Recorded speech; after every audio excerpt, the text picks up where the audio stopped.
Springfield, Massachusetts.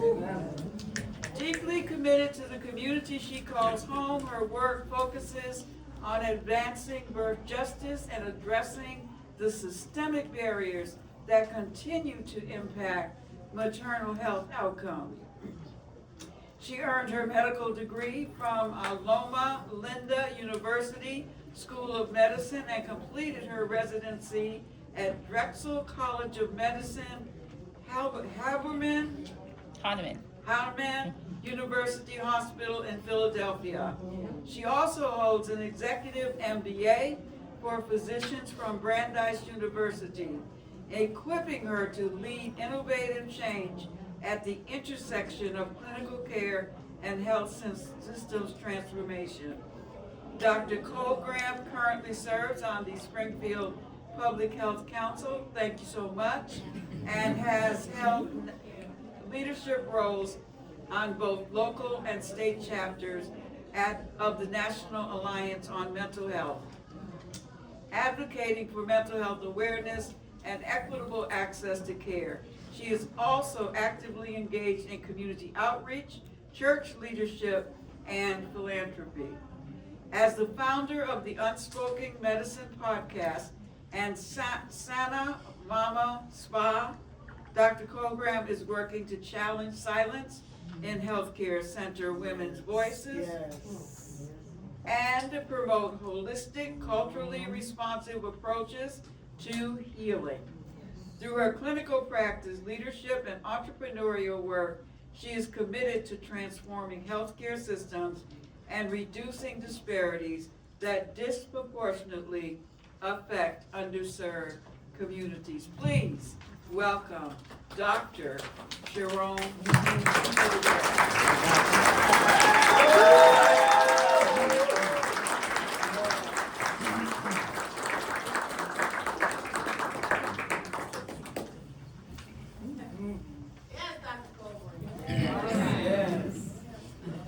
Thank you so much.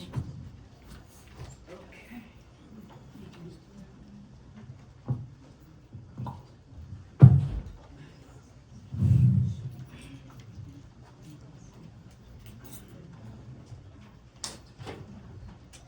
The title of my speech is Access Denied, Birth Justice Amid Silence, Closures, and Crisis. First, I want to thank our Health and Human Service Commissioner, Helen Carlton-Harris, the Maternal Child Health Commission, and its Public Health Subcommittee for allowing me to give today's keynote address. Thank you for allowing me to be part of moving this regional conversation forward. I am so grateful for this opportunity.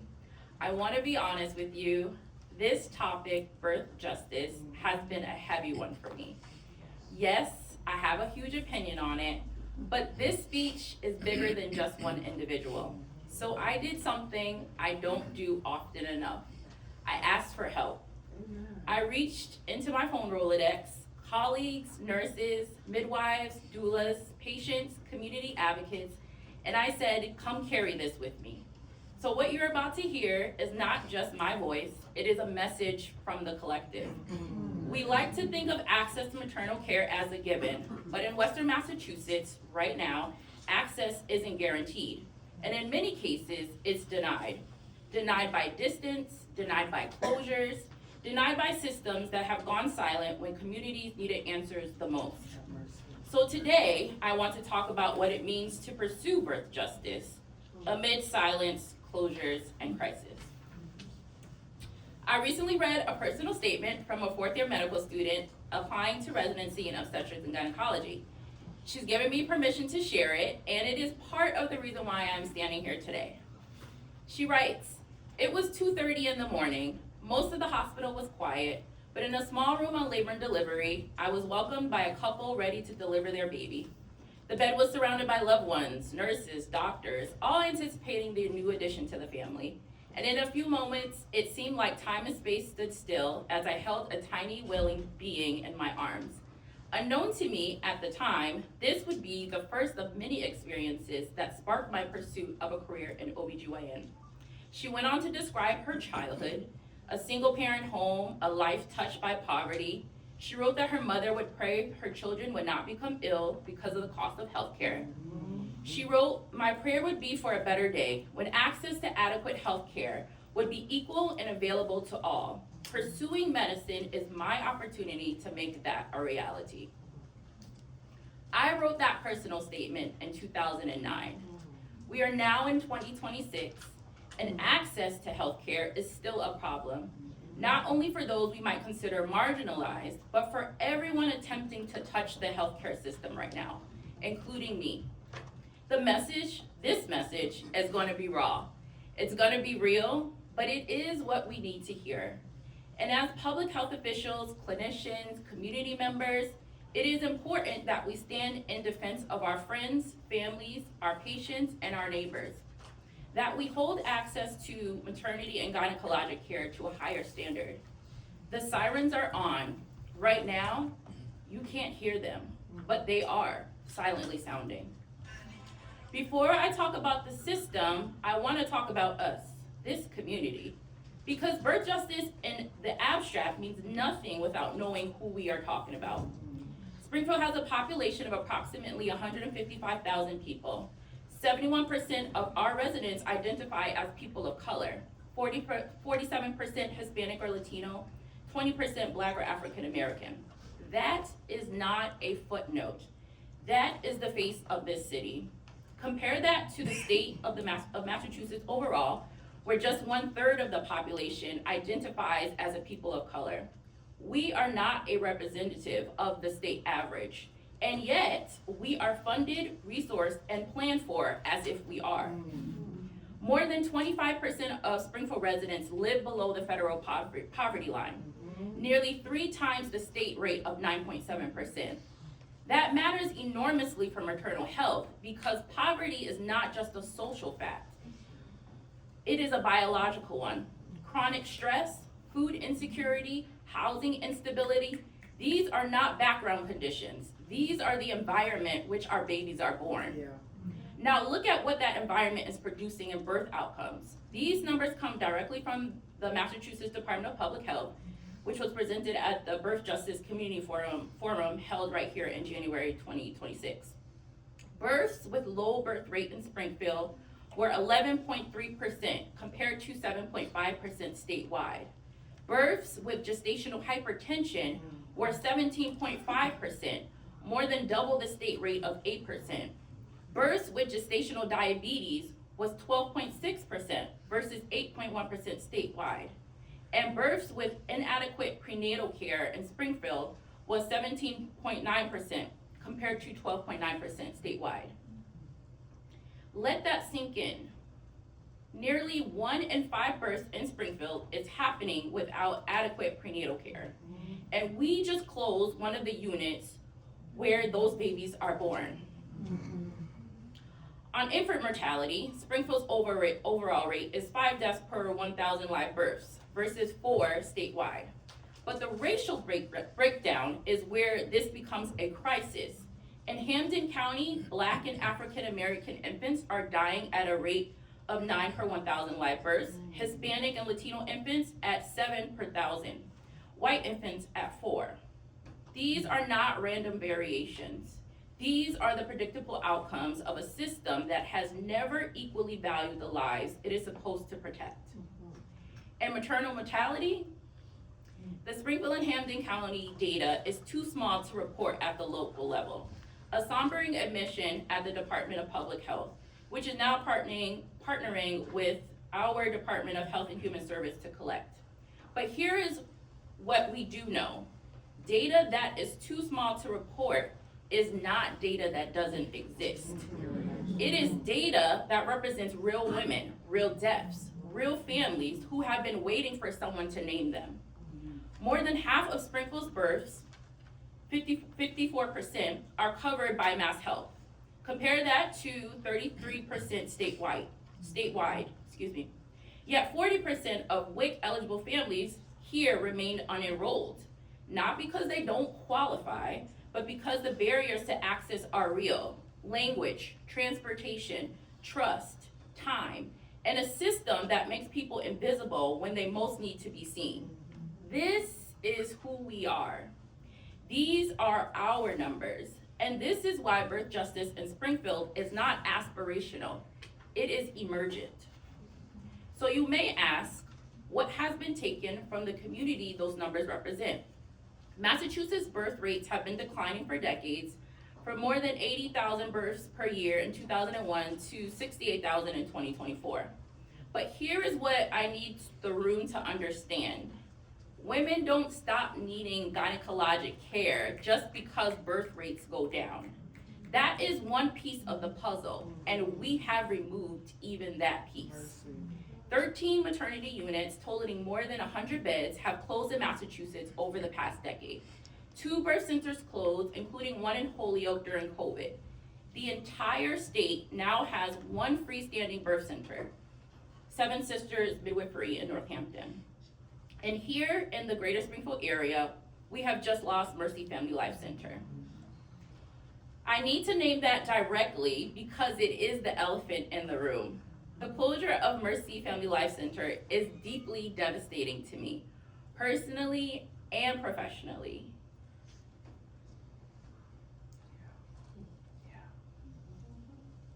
I have had some of the worst days of my career in that maternity unit, and some of my most profound ones.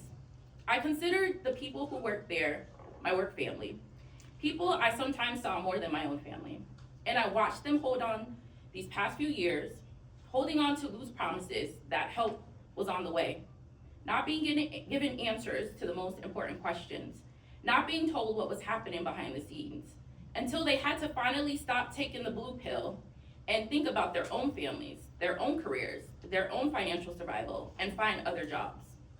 Because the administration, I believe, had no intention of salvaging what we had created at the FLC. They knew all along what was coming, and they went silent. But who loses in this closure? Our patients do. Our mothers, our aunts, our daughters, your wives. The outrage has been way too quiet.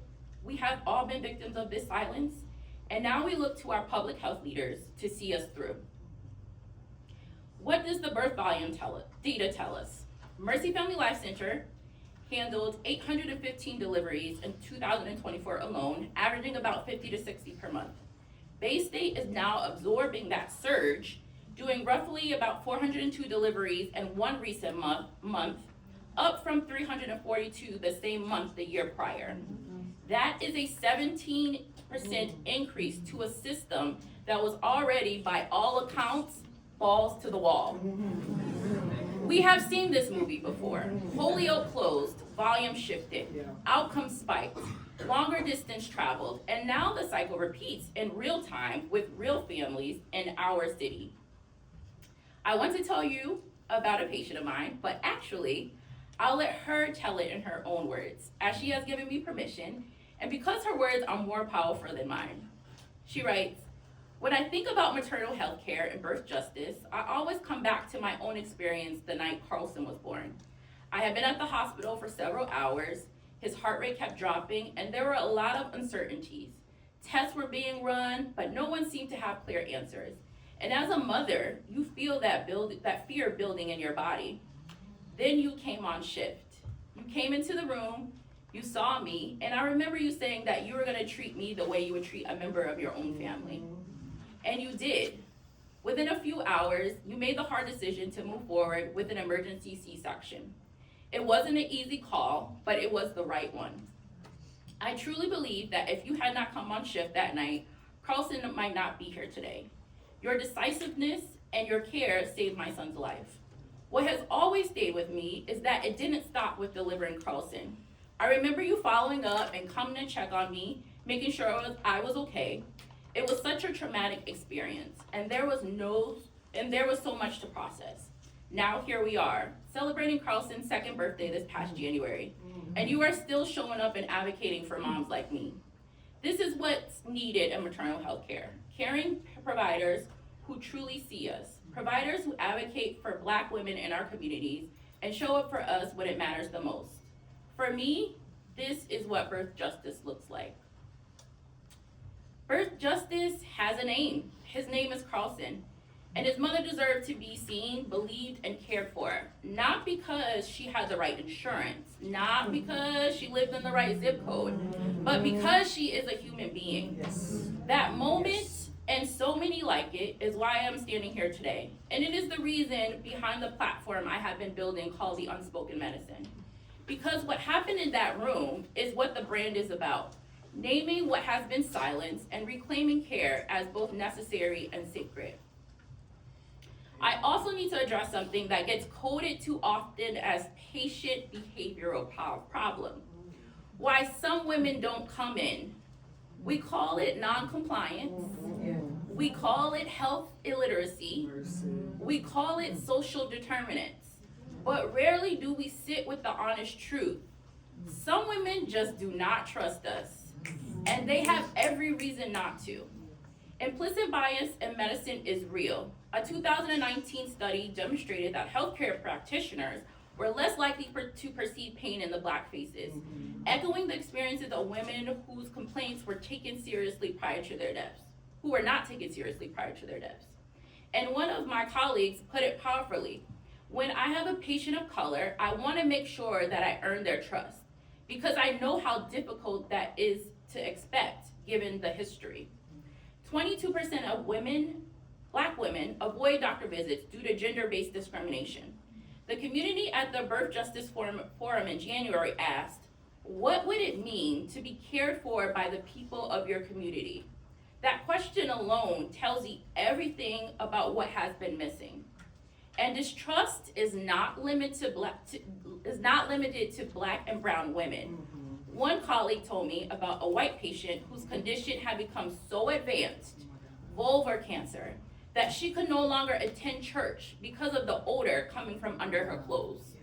She was found by circumstance, not by the system. The system had already failed her. She stayed home in silence because she had nowhere to go.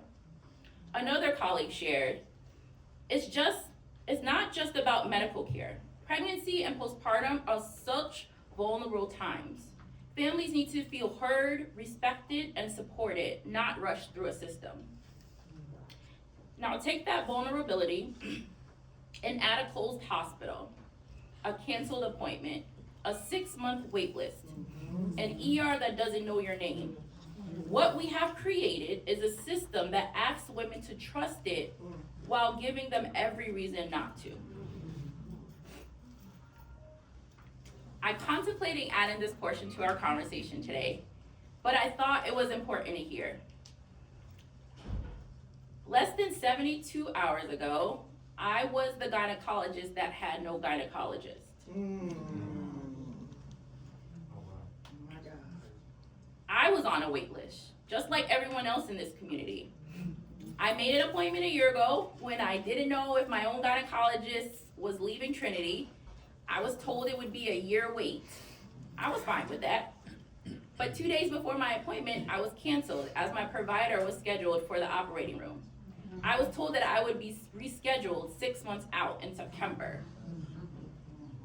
I was close to a system in a virtual space, but still standing outside of its doors. If I, someone who knows how to navigate the system from the inside, if I am on a list, then what is happening to everyone else? A colleague shared, my daughter was just told to find another provider. Trinity's down to just one midwife, no GYN care. She'll probably be on a wait list like my other 3 daughters. Thank goodness they currently have no issues. But if they did, then what? It's not right. I share with you because this is not a them problem. This is an us problem. When the OBGYN office closes, people assume gynecologic care is someone else's problem. It is not. And the cost of that assumption is lives. Right now, as I said, GYN care in Springfield has come to a grinding halt. No annual exams, no pap smears, no pelvic exams, no one noticing the abnormal bleeding, no one catching the mass before it is too late. My colleague says, there are women who don't know that brown and pink discharge between menses is abnormal bleeding. They stay at home with their issues or go to the ER when it's already a state of emergency. there is going to be a shift from early cancer detection to advanced disease. Let me give you the data on what that shift looks like and how long it takes. Routine pap smear screening has reduced cervical cancer mortality by 70 to 80% worldwide. The death rate for Black women in the US is still 55% higher than for white women, not because of biology, but because of access. Among women diagnosed at advanced stages, only 30% had received a pap smear in the previous 3 years, compared to 95% of women of those caught early. Without screening, dysplasia can progress to invasive cervical cancer in as few as 3 to 10 years. For ovarian cancer, over 20,000 women are diagnosed annually in the United States. Fewer than half will be alive in 5 years. Early stage 5-year survival is over 90%. Late stage is 20%. That 7-point gap is the cost of a missed appointment, of a closed office, of a woman who had nowhere to go. For endometrial cancer, the mortality rate for African American women is 85% higher than for white women. The mean time for diagnosis to treatment for Black women is 57 days versus 42 days for a white woman. This is not a clinical gap. This is a structural one. We saw during COVID what happens when gynecologic care stops. The office is closed, women didn't come in. The impact of that didn't show up in cancer staging data until 2022 and 2023. The same thing is happening now, except for this time, we can see it coming, and we are not stopping it. One colleague said it plainly: if Bay State says they're not taking GYN patients, what are we really saying? Are we saying we're going to let women die? Ask yourself this. Are we sure that this only will be said in hyperbole? Here is what makes Western Massachusetts uniquely frustrating: that this is not a story about the uninsured. In Springfield, 54% of births are covered by Mass Health. These families have coverage, but what does coverage mean when the provider doesn't exist? When your PCP can't get reimbursed to perform a pap smear and has been trained to defer to the specialists who no longer exist in your county. Roughly 40% of emergency department visits in Massachusetts are potentially avoidable. When women cannot get access to a gynecologist, they go to the ER. They go when things are already wrong. They go frightened and under triage. And that ER visit costs 6 to 10 times more than what a preventive visit would have cost. Costs that flow back into the insurance pool, raising premiums for everyone. Women's health is not a special interest. It is an infrastructure. And when we allow that infrastructure to crumble, we all pay. It is also important for us to name something else today. Women's health services are consistently the first to close. Labor and delivery units, breast health programs, gynecology practices, and we are told it is about finances, margins, market forces. Ask yourself this: when was the last time you ever heard of a cardiac catheterization lab closing because it wasn't profitable? When did the orthopedic surgery wing go dark? One colleague who has left clinical practice said it plainly: I think it's the loss of control. All the decisions are made by corporate folks whose focus is not keeping patients healthy. They only care about the money. They expect us to do more with less. Then we burn out, and the remaining providers get stretched thinner. And ultimately, the patients suffer, and we still get the blame. Yeah. Another said, it is a medical microcosm of the societal macrocosm. With every blow to reproductive justice, women in their care are being impacted in a way men's care simply isn't. Birth centers closing, access to abortion care, it's everywhere. We are living inside of a paternalistic culture that has never fully valued women's health as a public good. A culture that treats gynecology as optional, that closes the labor and delivery unit and calls it a business decision when a community loses something irreplaceable. And there are more closures to come. Private practices, more maternity units. Clinicians are protecting themselves, trying to survive in a system that no longer supports them. But who loses? We all do, as patients in the very system that we serve. I'm going to ask something of every person in this room today. Not to just listen, but to act. But first, here is my personal contribution. I am the founder of the Unspoken Medicine, the next game changer for the healthcare industry. A truth-telling, healing-centered platform built on the belief that what has been left unspoken is often where the deepest medicine lives. It is a podcast, it is an advocacy platform, and a community space that exposes what has been silenced in medicine, including mental, postpartum, and maternal health. Because storytelling is medicine, and naming what hurts is reclamation. I am also the founder of Sana Mama Spa, a postpartum wellness company built to close the gap in care after birth, a space where healing is not rushed, minimized, or overlooked.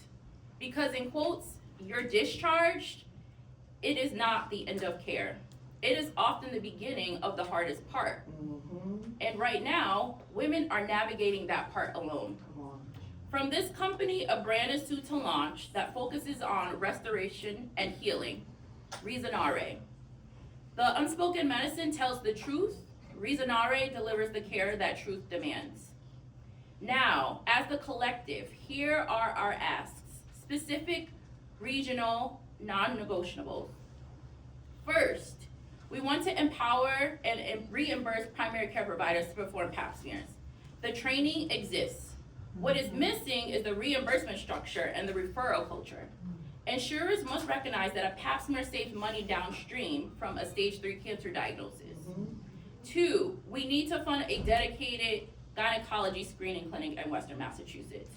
A standalone, accessible, community-based clinic, not a workaround, a real funded solution. Third, we want to fund and launch a maternal and women's health mobile unit for this region.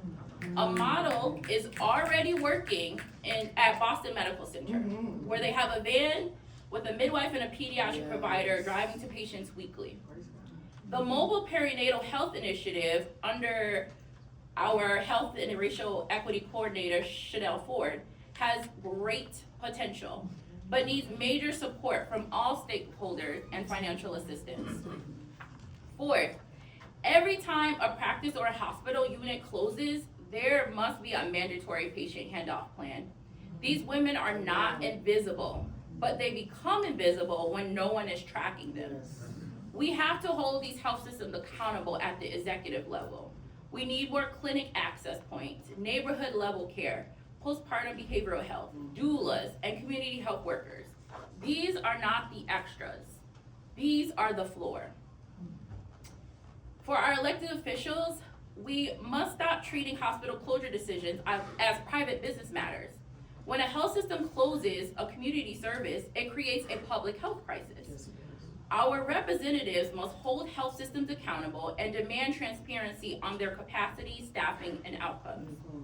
We need regular local level data sharing between hospital systems and public health.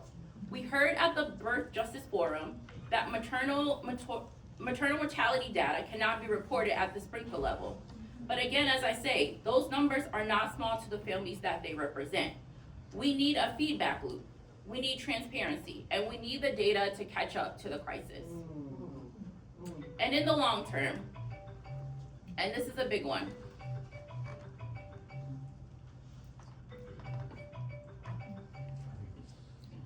Springfield needs its own freestanding birth center. Yes. The only freestanding birth center in all of Massachusetts is in Northampton. We have 155,000 people in Springfield. 71% of people of color, a quarter living behind the federal poverty line, and no community-rooted, culturally responsible, or freestanding space to give birth. That is a justice issue. Yes, it is. That is a birth justice issue, and it is a solvable one. A freestanding birth center in Springfield would provide low intervention, midwifery-led care for low-risk pregnancies, It would reduce pressure on Bay State's labor and delivery unit. It would serve our predominantly Hispanic and Black community with culturally concordant providers and create a space that belongs to this community, not to a health system profit margin. This will take money. It will take time, policy change, zonings, funding streams, community trust, and political will. But the community at the Birth Justice Forum asked, what would care look like if it showed up in our neighborhoods? This is the answer. And we need to be just as loud as the influencers out there. Misinformation about maternal health is spreading on social media faster than we are correcting it.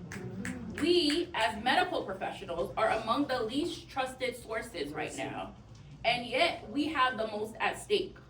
We must step into that space and educate our community. The Unspoken Medicine podcast is one vehicle, but we all need to become storytellers. A colleague and friend of mine who is here with me today, we tend to find ourselves in some of the most interesting surgical cases. You know, the ones that make you earn your white coat.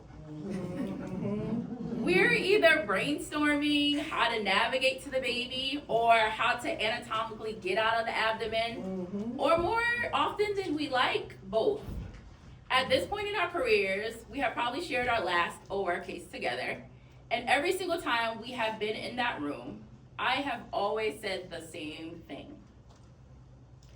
Anyone can do the easy ones, but the hard ones, those are the ones that matter the most. So I say to everyone in this room, this is a hard one. It's gonna take money, it's gonna take time, it's gonna take commitment, collaboration, political will, community trust, and people willing to stay in the room when it gets uncomfortable. But it can be done, because anyone can fix the easy problems. It is the hard ones that matter the most. In closing, they say you never really understand a problem until it touches someone you know. I have given you the data, Springfield data, Massachusetts data, national data, but let me close with something more personal. You may not know someone whose ovarian cancer was caught at stage 3 because she couldn't get an appointment. You may not know someone who gave birth without adequate support because she was afraid of a system that had failed her before, but now you know me. A doctor who couldn't see the doctor. A woman on a wait list in the community she serves. A colleague who was aligned in April of 2026 to speak the grief of the collective. Too much for any one person to carry alone, though we do it every day. I walked into this specialty because I believe that access to health is a basic human right. I wrote that in my personal statement in 2009. 17 years later, I am still believing it, and I am still fighting for it. But I need you to fight with me. Ring the alarm. Show up to your city council meetings. Call your state representative. Demand that insurers answer for what their coverage actually buys. Tell the health system executives that margin is not mission. Demand transparency from these health systems about their culture, their bias, their capacity, their staffing, and their outcomes. Demand a real patient handoff plan every time a practice or unit closes. Demand that Springfield gets its own freestanding birth center. Demand that Western Massachusetts be treated as if our lives matter as much as other regions of the state. Birth justice is not a niche cause. It is the moral test of whether this community believes that women's lives matter before, during, and after the moment they bring life into this world. And if you ever wonder whether your presence in this fight makes a difference, think of Carlson. He is 2 years old. He is here because someone showed up. Let's show up for each other. Thank you.